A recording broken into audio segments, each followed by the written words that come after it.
Untitled Chapter of our series. Today we're just going to be sharing some takeaways from the experiences over the last several months. So, as I said, what is one takeaway that you would pass on to another leader in a similar situation? Yeah, well, for me, one of the big takeaways came out of our prayer time where we gathered on Wednesday evening with the congregation as a team.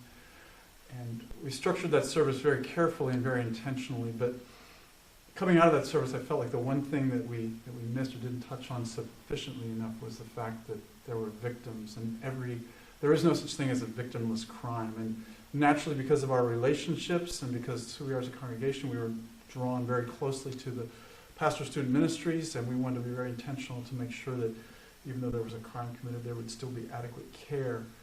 But if there's anything that I learned through this was make sure we also pay attention to the victims of a crime, even though they might be unseen, even though they might not even be known, and even though we don't know the full extent of the crime.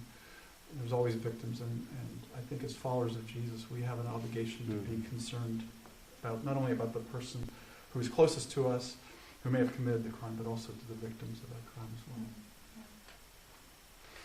I think for me, in my role as involved in worship, what kept coming back to my mind as I anticipated this question as far as what I would take away, it just kept coming back to me. The lyrics of the hymn, "Prone to wander, Lord, I feel it."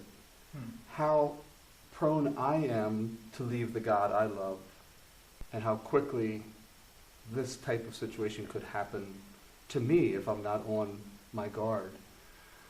And then just to follow the lyric, that's what comes to my mind. Lyrics come to my mind because I've enjoyed music so much. But my hope is in you, Lord, and in Christ alone I must remain secure. So I guess that's what I would wish, that for myself, that I'm prepared adequately and my heart is pure, and my guard is up for the schemes of the enemy to take us all down, and to be aware of that, how prone I am, and realizing that for each of us it has to be the goodness of God that comes out in our lives, not anything that we can muster up of ourselves. Yeah, I think for me, the takeaway would be in any kind of traumatic event like this, to stick together as a team, and even as a church. I keep going back to the prayer vigil that we had on Wednesday night, and it could be a candlelight vigil, but some kind of vigil that gives opportunity to bring the community, the church out together, to stand together in prayer as a way of, I think, uniting, and I think just to making sure resources are available for persons who are hurting.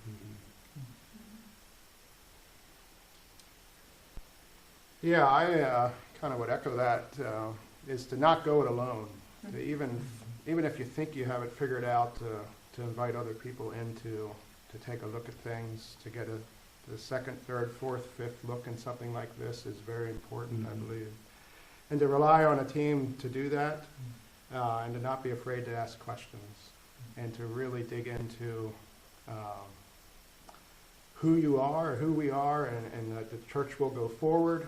The church has made it through things before, but how do we go forward? And as a team, figure that out together, and not try to be a one-off and try to save the day or something like that. To really rely on one another would be the takeaway. I think for me, it's more of a couple special moments that are precious to me in the days following. Numerous phone calls would come in from people that knew nothing about what had really happened, didn't know anybody, and just said, "I'm praying for your church, for your leadership team." It happened over and over again in the weeks that followed. And people that stopped in that week just came on site and walked around and prayed. That's a precious thing that I will take away from this. And just to spin off of what Cheryl shared is the whole thing of communication.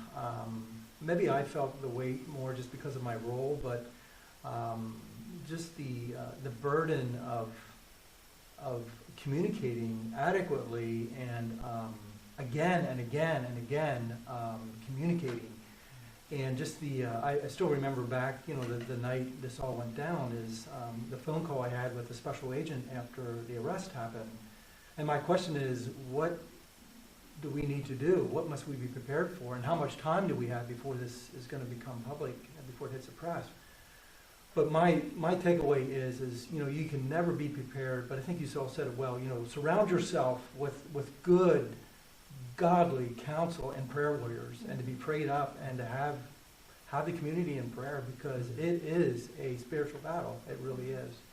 And I think the more that we can unify in the midst of such trauma, to me is the key takeaway. And for any other pastors out there who don't have a team,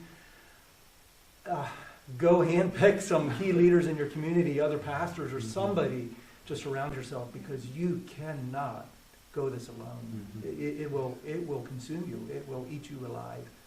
And that would be my takeaway.